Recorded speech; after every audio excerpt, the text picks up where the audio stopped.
Producido por el colectivo Aguas Negras, Espectros Sonoros, las voces de los Andes, desde Bogotá para el mundo.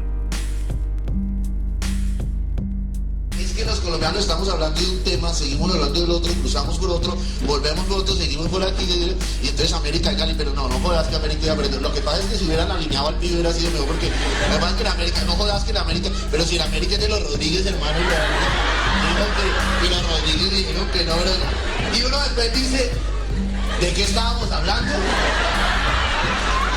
Eso tiene sus ventajas, eso tiene sus ventajas.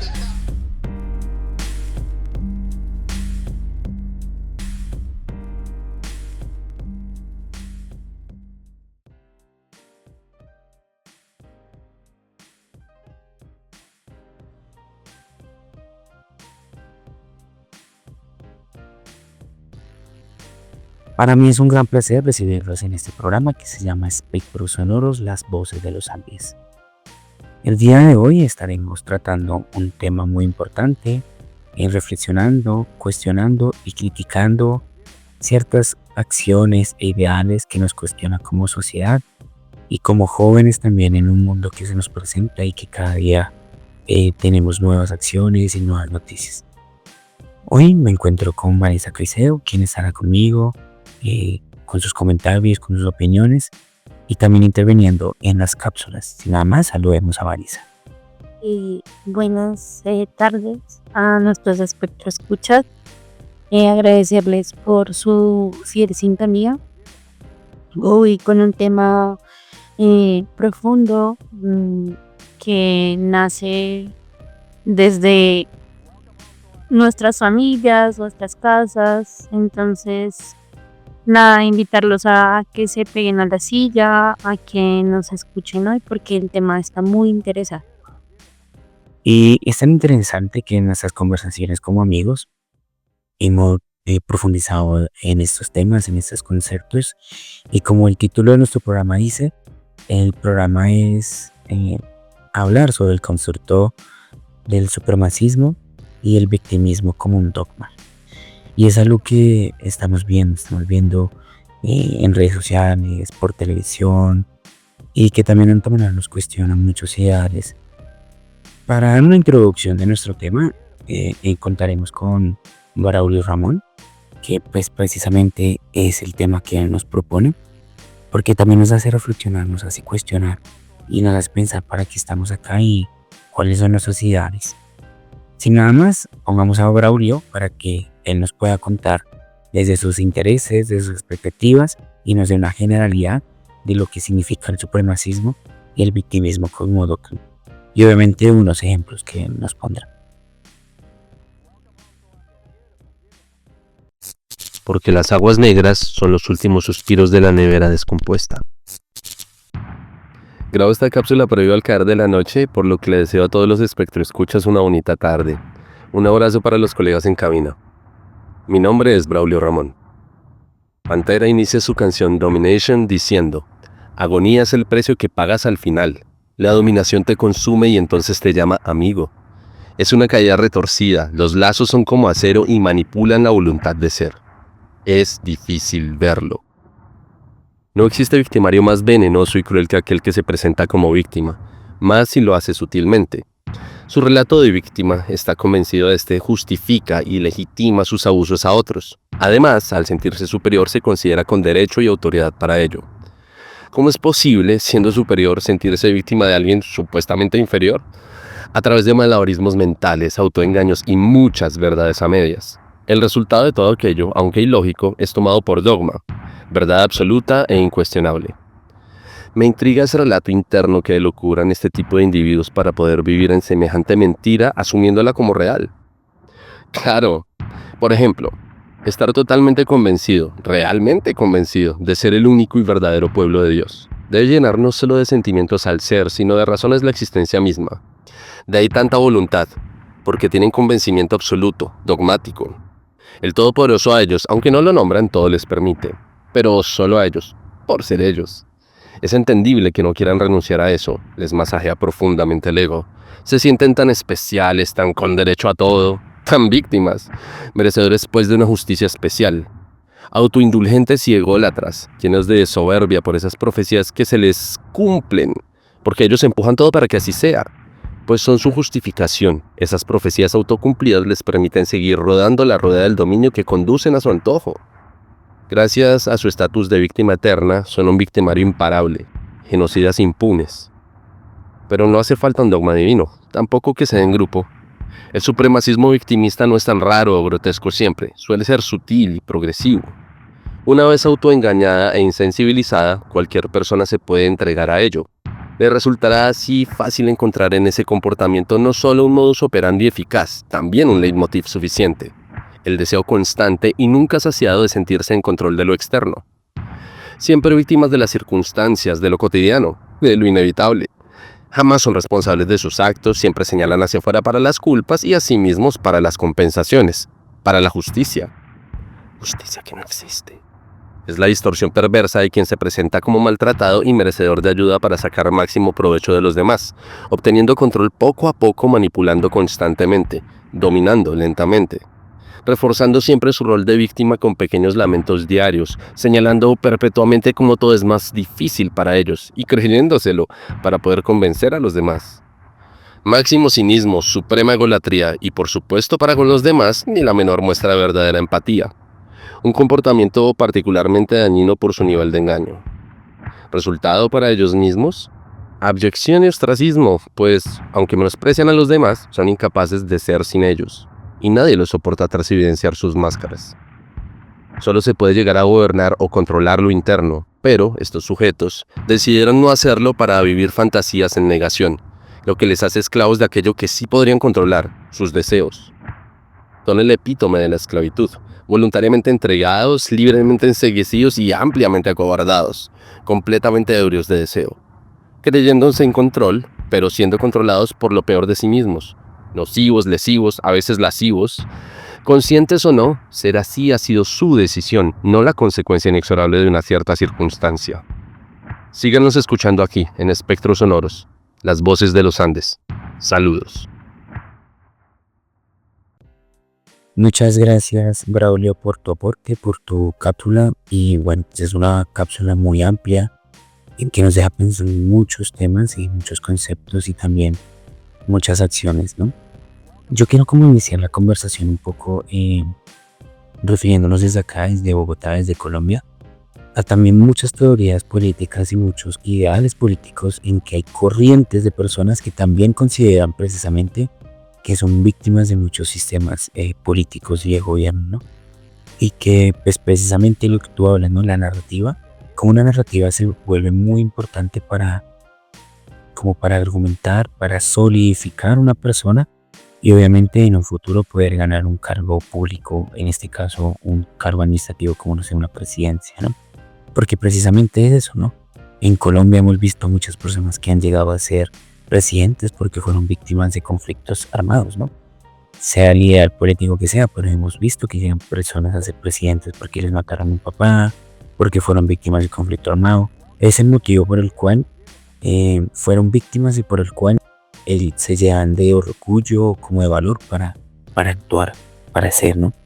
Eso es algo muy, muy, muy importante, ¿no? Y no sé, tú, Anisa, ¿qué opinas de este tema? Bueno, pues yo estaba pensando que la cápsula de Braulio es muy interesante porque más allá de los ejemplos que él pone, que como una actitud que pueden hacer desde lo individual se convierte a gran escala en un problema para la sociedad. Entonces siento que Braulio nos invita como a cuestionarnos un poco también nuestras conductas, ¿sí? Porque en la sociedad hay muchas cosas que se comparten y una de esas pueden ser ese tipo de actitudes. Y si ya reunimos a un pueblo entero con actitudes de supremacistas justificados bajo un discurso, una narrativa de víctimas, ¿no? Que yo también lo podría entender como una especie de venganza, ¿no? Como un ojo por ojo, un diente por diente, no sé. ¿cuál sería? Sí, es algo también como lo que yo hablaba, ¿no? Candidatos presidenciales que precisamente em, creen que la acción que vivieron está justificada para vengarse frente a otras personas, ¿no? Y en ese momento en que estamos hablando, podemos hablar de ideales políticos acá en Colombia, ¿no? Hay muchos candidatos políticos que en sus discursos, en sus posturas, hablan de destripar la izquierda. Es una forma de venganza ante las agresiones que han tenido, ¿no? Entonces, como eso, ¿no? Como que también, y otra cosa que nos habla Braulio en su cápsula, ¿no? Como que nosotros somos los salvadores y creen que son los salvadores, ¿no? Bueno, para hablar más de este tema, y vamos a dar una ampliación con los conceptos que Kelly nos comparte, los conceptualiza un poco qué es el supremacismo, qué es el victimismo y en qué se basa en su visión como arquitecta. Sin nada más, pues pasemos con la cápsula de Kelly. Porque las aguas negras son los últimos suspiros de la nevera descompuesta.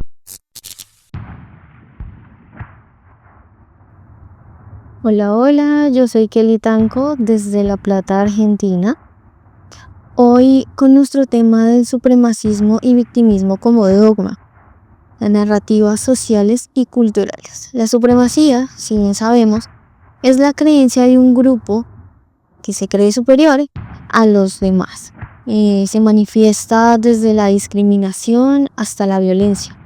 El victimismo como una actitud en la que una persona o un grupo se percibe constantemente como una víctima y a menudo busca beneficios, empatía a partir de la percepción que puede ser utilizada para justificar comportamientos o evitar responsabilidades. Entre ambos conceptos se alimentan cuando coexisten y se conectan. Un grupo que se siente superior puede adoptar una postura victimista cuando está siendo amenazado en la pérdida de su estatus o privilegio. De igual forma, grupos victimistas pueden usar el supremacismo de otros como una forma de reforzar su propia narrativa opresora. Esto gira como en una polarización y en acusaciones en la que la defensa apuesta al diálogo y a la reconciliación entre ambos comunidades.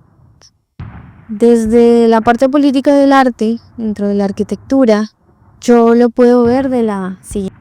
El supremacismo como una forma autoritaria de construir y el victimismo como una relación con los espacios en donde se conmemoran eventos traumáticos y dolorosos. Así como se construye para crear espacios que nos impone la historia, también dan voz a las narrativas de aquellos que han sido oprimidos. La forma en la que se diseña tiene inferencia en el público de la historia y la cultura. La arquitectura puede ser la lucha de un reflejo social y político de varios según su interpretación cultural. La arquitectura puede influir en la percepción pública. Muchas de las obras arquitectónicas y del diseño están explorados como sus obras pueden abordar estos puntos tensos y crear espacios que no solo son funcionales, sino que también invitan a la reflexión sobre el pasado y el presente. Y bueno, esto ha sido todo. Un gran abrazo. Saludos desde La Plata, Argentina. Kelly Tanco.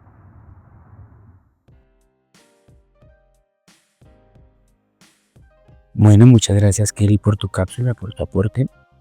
Y frente a tu aporte y frente a definiciones, conceptos que tú nos das, hay mucho tema que me hace a mí pensar y creo que puedo iniciar pensando, no sé, espacios en Bogotá en que por considerarse peligrosos, por considerarse un espacio donde hay consumo de sustancias psicoactivas, muchos vecinos justifican ampliar su terreno y poner vallas, o sea, me refiero al aspecto arquitectónico, poner vallas, rejas, barandas, para que nadie pase ahí y privatizar ese espacio frente a la justificación del crimen, de la delincuencia, del consumo, ¿no?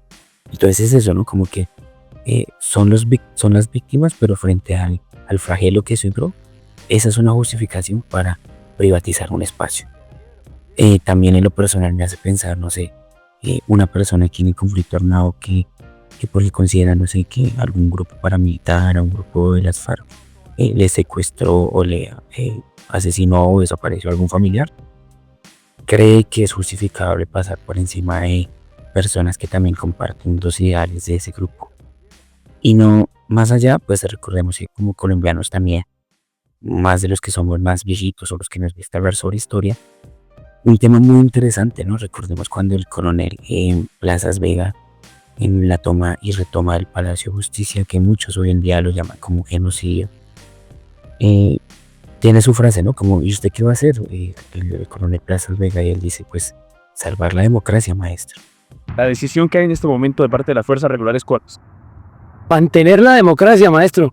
Aquí no van ellos a asustarnos ni a atentar contra ninguno de los poderes ni contra ninguna de las ramas del poder público. En este momento esto es un atentado contra la rama jurisdiccional y eso hay que dejarlo muy claro, que el ejército está en condiciones de mantener todas las ramas del poder público funcionando porque esta es una democracia y para eso estamos, para hacerla respetar. Eso es muy importante porque podemos ver cómo la víctima es la democracia. Y por salvar la democracia, ¿usted cree que puede entrar a un palacio y asesinar a mansalva a todas las personas y fuego abierto? Entonces son como esos dos conceptos que estamos hablando, ¿no? Como el victimismo se puede volver en muchos casos supremacismo y lo estamos viendo hoy en día sin necesidad de salirnos de nuestro país y mirar que también hay muchos relatos y muchas narrativas que justifican eso, ¿no, Vanessa? Sí, totalmente. Creo que también eso busca precisamente el victimismo usado como un arma de manipulación, de necesito ayuda, de sálvenme, de, como decía Kelly, no quererse responsabilizar o hacerse responsables de su dolor, tramitarlo, perdonar, reconciliarse. Y el camino que, como ya lo mencionaba, que toman es la venganza. La venganza, mi dolor es más fuerte que el dolor que pueda causar mi propio dolor. O sea, es como si el dolor de ellos no cesara con otra cosa que no fuese la destrucción completamente del otro. Sí, algo también que nos viene diciendo Braulio y es como que ellos también creen, ¿no? Ese que ellos van a salvar y otra vez estamos viendo. Yo pues traigo a colación el debido manifiesto que en muchas partes de los Estados Unidos todavía se mantiene y es una forma que justifica su expansión territorial, ¿no? Y es como que ahora el paraíso o el pueblo elegido está en esta parte y que todo no lo merecemos, ¿no? También nos llenamos tan lejos, mirando aquí en los Estados Unidos, pero mirando también Colombia, o sea, muchas personas creen que porque se les quitó la tierra, o grupos indígenas, grupos afro, grupos militares se les quitó la tierra, pueden voltear tierras, pueden expandir sus tierras ganaderas, pueden deforestar porque obviamente yo me lo merezco y porque obviamente en este momento estoy teniendo un acceso al trabajo, ¿no? Y adicional a eso, también me he dado cuenta que este tema que estamos tocando es un debate muy fuerte entre el maniqueísmo, ¿no? Como que nosotros siempre fuimos los agredidos y en este momento estamos siendo los buenos que vamos a salvar de frente a todos los malos que están alrededor de nosotros. Entonces también eso es algo que nos cuestiona porque hoy en día el mundo, nuestro país, nuestra ciudad está teniendo muchos muertos que son de otra manera muertos justificados. Y eso es algo que no nos estamos poniendo a dudar y es que todas las vidas va ahí. Y no hay necesidad de que porque fui agredido yo pueda asesinar a otro. Entonces en este momento nuestro mundo está viviendo una crisis social y una crisis armamentística y que las guerras se están expandiendo. Esa también es una apuesta de Espectros Sonoros para motivar un poco, pensarnos un poco nuestras teorías y nuestras posturas políticas pacifistas. Continuando con nuestro tema, que ha sido pues muy interesante y nos ha llevado a reflexionar, podemos mirar también pues muchos ahondamientos que tenemos y no yéndonos más, pues vamos a ir con nuestro corresponsal desde el otro lado del mundo, con Luis Diego. que Luis Diego pues también tiene una reflexión desde lo lejos, ¿no? Desde que siempre nos hace énfasis desde el inmigrante que vive en Australia, en Adelaide. Luis Diego precisamente está hablando de esas verdades supremas, de cuando los líderes creen que son la fuente de verdad y creen que pueden ajusticiar a los otros porque son el conocimiento. Otra vez, ¿no? Yo en lo personal tengo un gran gusto por la historia de mi país, ¿no? Pero pues no nos vayamos más, miremos la seguridad democrática del presidente Gabriel Turbay. Él justificó mucho las persecuciones y las torturas y las asesinatos extrajudiciales precisamente porque toda la versión que fuera y que se considera comunista pues era asesinada, ¿no?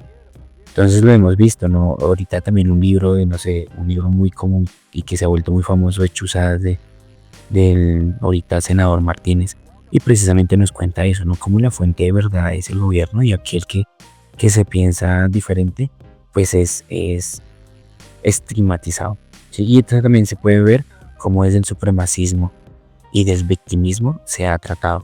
Entonces, sin nada más, pasemos con Luis Diego desde Adelaide, Australia.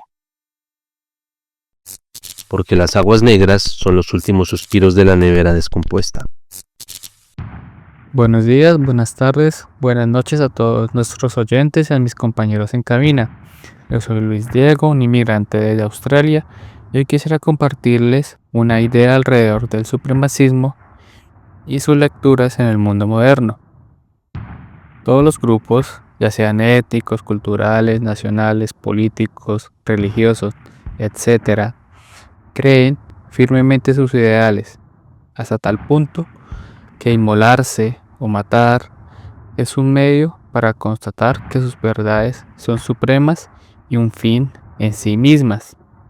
Pero no debemos entender la muerte en el sentido tácito de la palabra, aunque para ciertos grupos, si no para todos, la muerte es solo un obstáculo para el fin de sus ideas, sino un alcance epistemológico y moral en donde cualquier idea diferente a la de mi grupo es inmoralmente aceptable y lógicamente reducible al absurdo. Todo pensar y elegir es coartado y ajusticiado por un grupo, por sus líderes e integrantes. Todos los grupos se creen superiores a cualquier otro, y eso carece de sentido. Bueno, esta ha sido mi idea. Espero poder compartirles una idea en una siguiente ocasión y muchas gracias por haberme escuchado. Bueno, gracias Luis Diego por tu cápsula. Y me gusta cómo mencionas el tema de las ideas, ¿no? Como todas las sociedades terminamos, otras personas terminamos teniendo unos ideales a los cuales a veces seguimos pues fielmente, pero con un fervor que se vuelve dogma, ¿no? Y era lo que también mencionaba Braulio, cómo esto puede llegar a gran escala a volverse un autoengaño colectivo, ¿sí? De autoengaño porque termina haciéndole daño a muchas personas. Sí, pues es uno de los temas que más uno se da cuenta en el victimismo y en el supremacismo, que es como llegar a pasar y asesinar personas, ¿no? Hay muchos ejemplos que consideraban, ¿no? Que, no sé, el ejemplo que más se me ocurre ahorita es precisamente el nazismo en la Segunda Guerra Mundial, ¿no? Cómo se consideraba que ellos estaban salvando a la humanidad, ¿sí? O sea, que estaban haciendo un buen trabajo, ¿no? Entonces, eso es algo que también Braulio de su inicio nos ha dicho, y es como, es muy difícil como quitar ese engaño y creer que ustedes están haciendo las cosas bien, ¿no? Otro ejemplo ahorita es, no sé, la guerra de los Estados Unidos en Vietnam. Y es como cuando pusieron a los soldados de los Estados Unidos a ver películas de la guerra de Vietnam o ir a visitar los espacios donde habían bombardeado, disparado, asesinado familias, ellos no creían que habían podido hacer todo ese daño, porque ellos creían que eran los salvadores. Eso también es algo muy importante porque se vuelve tan dogma, tantos ideales que se cree que somos los buenos, somos los salvadores. Y eso precisamente puede llevar a muchos fanatismos. Sin nada de verlo, pues lo podemos ver en la política, en la religión, pero veámoslo en lo cotidiano, en el barrio, en el fútbol, por ejemplo. Sí, definitivamente es como casarse con una idea, ¿no? Y lo que también mencionaba Luis Diego, es una verdad absoluta.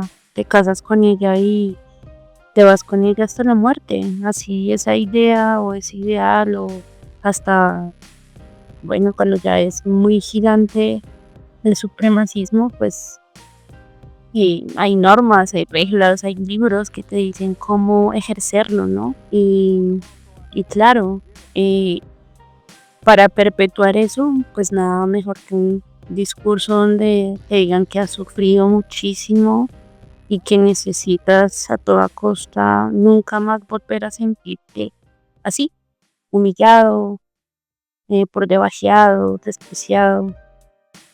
Sí, yo traigo a colación un libro, La cuestión judía de Karl Marx, ¿no?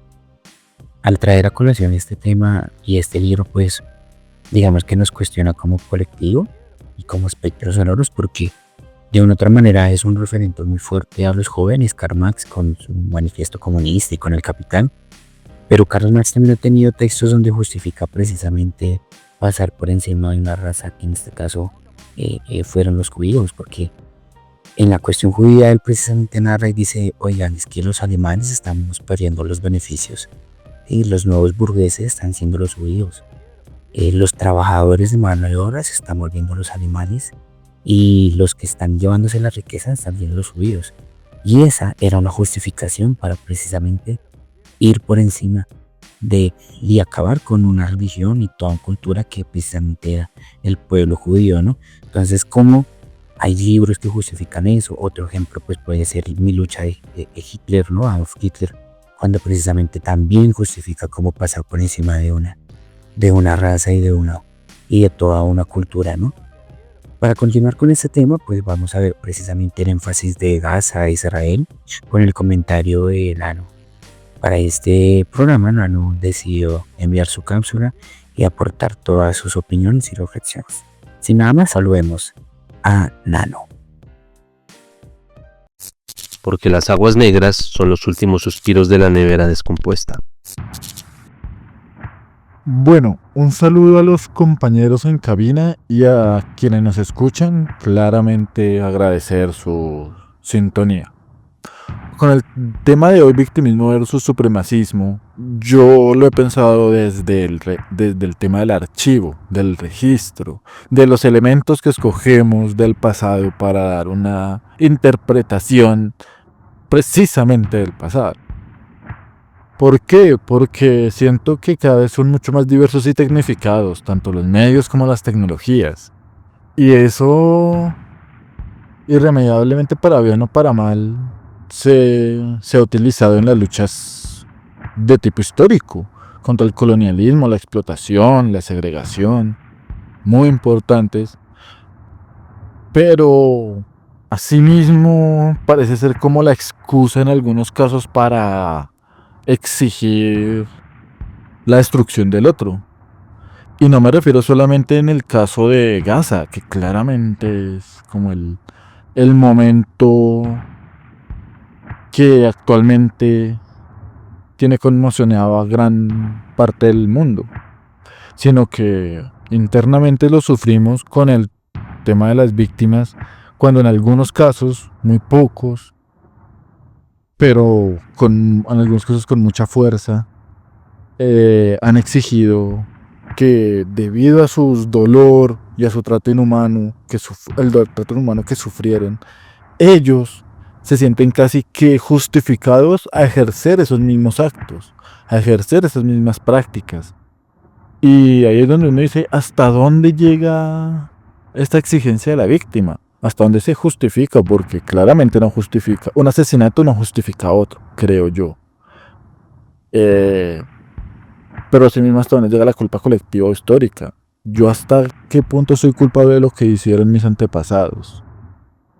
Debo reconocerlo, pero debo sentirme culpable, no debo sentirme culpable. Todas son preguntas difíciles de contestar. Pero lo que sí preocupa es eso, o bueno, sí preocupa. Es esta escalada como de yo soy víctima de X flagelo, por tanto se me justifica Y comportamiento. Todo a partir de eso, de la capacidad de acceder al archivo. Siempre ha sido como esto, el yo sufrido es que desde hace tanto, es que desde... Entonces, creo que ahí también hay un punto importante a destacar y reflexionar. Difícil tema porque es difícil encontrar respuestas en algo tan actual, en algo que actualmente es tan álgido.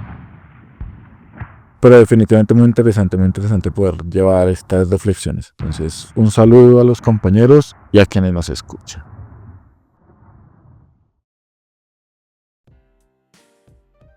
Muchas gracias, Nano, por tu cápsula. Y sí, este tema es un tema muy difícil, unas preguntas también que nos dejan muchas reflexiones y también pues, más preguntas y menos respuestas, ¿no? Pues uno de los temas que tú hablas y también quiero como compartir es pues la importancia de los archivos, ¿no? Y cómo reconocer también cómo obviamente los hijos no tenemos responsabilidad de lo que hacen nuestros padres, ¿no? Pero sí hoy en día el mundo y las sociedades piden a los hijos de muchos genocidas o de muchos agresores que reconozcan las malas acciones que hicieron tus padres, ¿no? Que sepan que de otra manera actuar mal. Entonces hay muchos ejemplos, ¿no? Aquí muy cerca de nuestro país, en el Perú, la familia Fujimori todavía cree que lo que hizo en un ataque contra los terroristas, que también es un calificativo muy despectivo para poder justificar una agresión. La familia Fujimori todavía cree que su acción era justificable y que no se hizo nada malo, ¿no? Otro ejemplo, y no sé, ahorita el ministro de Defensa de Argentina, el que está recién nombrado con Milei, al día de hoy todavía no ha reconocido los crímenes de lesa humanidad que hizo su padre cuando tenía a cargos militares en el ejército de Argentina en plena dictadura militar. Y sin irnos tan lejos, pues acá en Colombia tenemos el caso del Palacio de Justicia una vez más, ¿no? Por ejemplo, cuando el coronel Plazas Vega, el coronel que precisamente estuvo a cargo de la retoma y toma del Palacio de Justicia, que pues en muchos casos es considerado como el genocidio del Palacio de Justicia, cuando él fue condenado precisamente por desapariciones forzadas y extrajudiciales, él argumentaba un poco la defensa y era que antes del 91 no existía un delito que lo condenara por desapariciones. Ese delito no existía porque pues la constitución que regía era la del 1886, la constitución del rey, la regeneración, ¿no?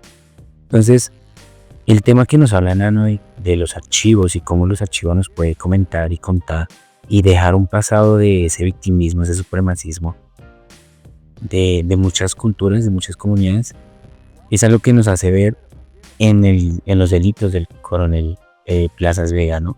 Porque hay un recuerdo y hay un archivo de que el coronel Plazas Vega participó en desapariciones extrajudiciales, ¿no? ¿Y quién era la víctima? Siempre la democracia. Entonces, por la democracia, él creyó y justificó asesinar a muchas personas. ¿Por qué? Porque estaba salvando el país. Sí, creo que Nano también podríamos pensar que nos habla un poco de la memoria, ¿no? Esa memoria que se convierte en un archivo que después se comparte y se practica en sociedad, ¿no? Creo también que, y reitero, es ir como por el camino de la penitencia, justificando el dolor, ¿sí? Culpando a los otros. Y lo que Nano decía es como, bueno, hay una culpa colectiva realmente ahora mismo nos sentimos colonizados. ¿Por qué? ¿No? Y bajo esa premisa, pues qué narrativas también nacen, ¿no? También son muy nocivas. Por ejemplo, he escuchado como a personas afrodescendientes desear muchísimo la eliminación de los blancos, ¿no? Y yo pues como que pensaba, ¿qué son los blancos? Somos todo, bueno, somos no, porque no me considero blanca, pero entonces es jugar a lo mismo, ¿no? A devolver con sufrimiento lo que ellos nos hicieron, ¿no? Creo que es algo que pues es absurdo, porque finalmente como sociedad no nos va a llevar a nada, simplemente a una guerra tras otra, una guerra tras otra, porque entonces tú me lastimas a mí, entonces después voy yo, y así se convierte en un bucle eterno de, de victimismo y supremacismo. Y sí es muy peligroso el tema del fanatismo, ¿sí? Porque el fanatismo hace que tú pues te cases con una idea y esa idea se vuelva un dogma que yo sigo hasta la muerte.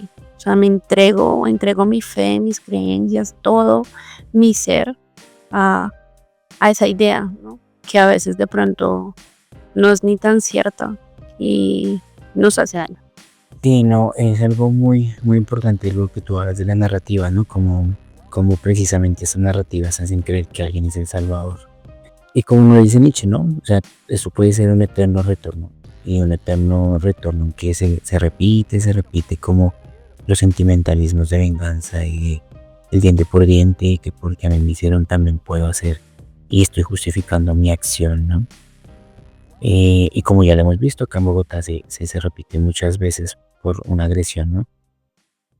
Para continuar con nuestro siguiente invitado, que es Anderson, yo quisiera hablar un poco de nuestro relato como país y de cómo para, pues en este caso, Corea del Sur, nosotros somos de una otra manera como colombianos, un país que apoyó a la creación y al éxito de su país, ¿no? De Corea del Sur. Y es precisamente que a nosotros como colombianos nos vendrá la idea de que una potencia, en este caso Estados Unidos, y en este caso un país pequeño como Corea, estaba siendo atacado y que por lo tanto teníamos que irlo a salvar, ¿sí? Eso pues obviamente llevó muchas muertes para nosotros. Y volviendo también a los archivos de Nano, que habla del tema, es una invitación para que pasen al Cantón Norte acá en Bogotá y vean el monumento de la guerra de Corea, que precisamente el gobierno de Corea del Sur les regala a Colombia como un homenaje a su valor y a su lucha en ese espacio. Otro de los datos curiosos también es precisamente que Corea del Sur, como una forma de agradecimiento, tiene una estación del metro en Seúl con el nombre de Colombia y un parque con el nombre Colombia. Eso es algo también muy interesante, pero también cómo hasta dónde podemos llegar y cuáles son las consecuencias de tener un discurso y una narrativa entre victimista y supremacistas, porque nosotros fuimos parte de eso en el año 52. Y un dato más curioso, Corea del Sur fue el primer país que en plena pandemia del COVID-19 pues envía sus vacunas a Colombia. Entonces de una otra manera también otra consecuencia de ese relato y esas narrativas que todo la van. Entonces pues sin irnos más lejos, estamos en Corea del Sur, pasamos a Japón, que es donde Anderson nos cuenta su relato. Sin nada más, saludemos a Anderson. Porque las aguas negras son los últimos suspiros de la nevera descompuesta. Hola, soy Anderson Abril. Un saludo a todos en cabina y a todos nuestros espectroescuchas. El tema de hoy, supremacismo versus victimismo como dogma.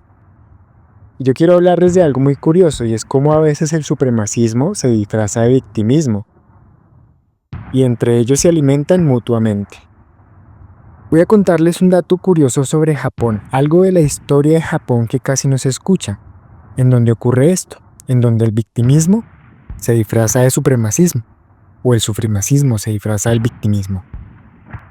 Pues las potencias europeas y Estados Unidos se repartían Asia como si fuera un pastel. A finales del siglo XIX y comienzos del siglo XX, Japón venía de ser presionado y humillado por Occidente.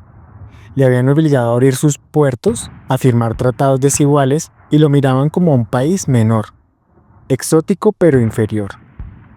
Dentro de Japón empezó a crecer una idea muy poderosa.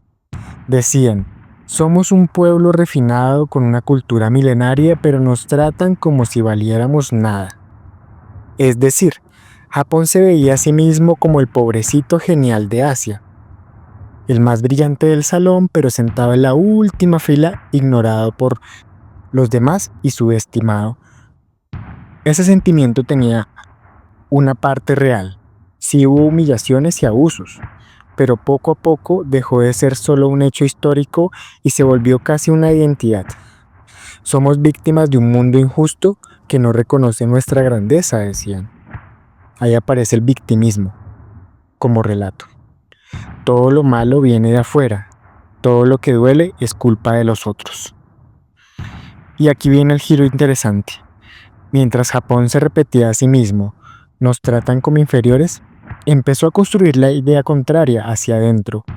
Justamente por eso, porque somos los únicos asiáticos capaces de modernizarnos, somos especiales. Nace la idea de que la llamada raza japonesa es distinta, más disciplinada, más pura, más preparada que el resto de Asia. El mensaje se vuelve algo así como: Occidente nos oprime, pero nosotros estamos llamados a liderar a los demás pueblos asiáticos y protegerlos también. Es decir, pasan de víctimas a raza guía, del pobrecito al que no valoran, al hermano mayor que sabe lo que los otros no saben. Y ahí vemos cómo el supremacismo se alimenta del victimismo. El dolor real se convierte en excusa para decir somos mejores y por eso mismo tenemos derecho a estar por encima de los demás. Gracias por escucharme, Espectro Escuchas.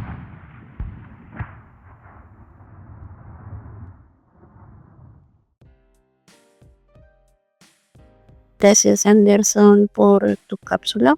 Creo que nos narras como una historia muy parecida a la de Estados Unidos, pues en Occidente, pero que quizás ha hecho Japón en Asia, ¿no? Creo que también nos muestras cómo el supremacismo se sirve del victimismo como un disfraz, como una máscara, ¿sí? Una máscara que les ayuda a autocumplir esas profecías, ¿no? Que ya lo mencionaba también Braulio en su cápsula, ¿no? Es como una máscara, un autoengaño colectivo que nos engaña, que nos miente y que de alguna u otra manera nos hace evadir nuestras responsabilidades, responsabilizarnos de nuestro dolor. Y reitero, sería mucho mejor si eligiéramos el camino del perdón, porque el perdón implica responsabilizarme de ese dolor que me causó ese daño. Sí, no, yo todavía estoy como muy en el tema del maniqueísmo y es como a mí me hicieron el daño, entonces todos los que me hicieron el daño son los malos y a ellos los veo como malos, como lo oscuro, como si nos metemos en un tema más religioso, como que ellos son el diablo, yo soy, o lo que yo creo es Dios, ¿no? Entonces eso también es como una apuesta de nosotros como espectros sonoros y es un poco pues reconocer las diferentes narrativas, obviamente, pero vernos que de una otra manera considerarnos víctimas o analizar esos discursos supremacistas hoy en día en nuestro mundo, en 2025, cuando le estamos grabando, también es algo que nos confronta como colectivo. El mundo en este momento está teniendo muchos frentes de batalla y muchos frentes de guerra, no solo armamentísticos, sino discursivos y de muchas verdades, ¿no? Identificar hoy en día una falsa noticia es muy difícil y precisamente al ser tan difícil pues son fruto y sustancia para que muchos grupos ideológicos, políticos, religiosos, éticos, culturales puedan apropiarse y apegarse de muchas falacias para considerar que lo que ellos siguen es algo bueno y están salvando al mundo. Eso también es una de las consecuencias de ese fanatismo hasta donde podemos llegar, ¿no? Pues sin nada más, recordarles que hoy hablamos de un tema muy importante, muy interesante. Braulio pues nos hizo una conceptualización de lo que para él consideraba el victimismo y el supremacismo como dogma. Es precisamente el tema de él. Después seguimos con Kelly, unas definiciones más conceptuales, más teóricas y también cómo la arquitectura puede basarse en estas categorías. Continuamos con Luis Diego, ¿no? Un inmigrante desde Adelaide, en Australia, donde nos cuenta precisamente también cómo las fuentes de verdad y conocimiento pueden ser los líderes que también hay que juzgar y hay que cuestionar. Y pues continuamos con Nano, ¿no? Nano también nos hace la importancia de los archivos para saber siempre quiénes fueron los agresores, ¿no? Y no que esos agresores en unos años se vengan como víctimas. Que hoy en día lo estamos viendo, hay muchos partidos políticos acá en Colombia o en el mundo que empiezan con las teorías del negacionismo para considerarse que ellos fueron las víctimas en muchos aspectos cuando han sido los agresores, ¿no? Y finalmente pues con el ejemplo de Anderson en su experiencia o en la experiencia de Japón para ser los salvadores de Asia. Sin nada más, invitarlos para que nos sigan escuchando, para que nos sigan en nuestras redes sociales, para que nos califiquen en la plataforma que ustedes nos escuchan y nos ven y nos sigan comentando. Paso con Vanessa para que se pueda despedir y yo, Fabián Villegas, los dejo y nos vemos hasta la próxima semana. Sí, muchas gracias a todos. Espero que nos sigan escuchando. Espero que pues este programa de hoy, este capítulo, les sea de mucha ayuda. Un tema complejo y profundo sobre todas las sociedades que podamos pensar. Y nada, síganos en Espectro Sonoro, las voces de los Andes, en Spotify, YouTube, Instagram, TikTok. Síganos, califíquenos, coméntenos y un abrazo.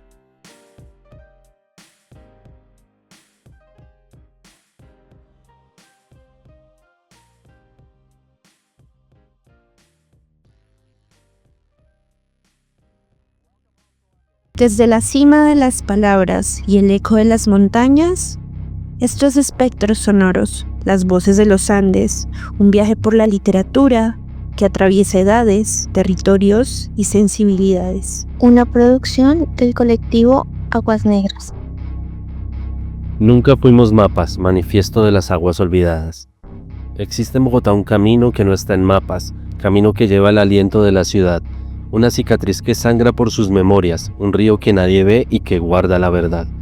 Somos lo que arrastra la alcantarilla, lo que la calle escupe de sus vísceras, somos el aire turbio de la indiferencia, somos grietas, mercados y la baja existencia. Somos las aguas negras transmutadas en la niebla, aguas que incomodan a los habitantes de esta aldea, somos vigías de la noche, somos contadores de nuestra miseria y nuestro reproche. Somos los que escupen memorias desechadas, los que creen que los lixiviados urbanos pueden ser riqueza de un barrio. Somos los recuerdos que trae el campo en voces quebradas, y somos el susurro que se escucha en el asfalto, porque las aguas negras son los últimos suspiros de la nevera descompuesta.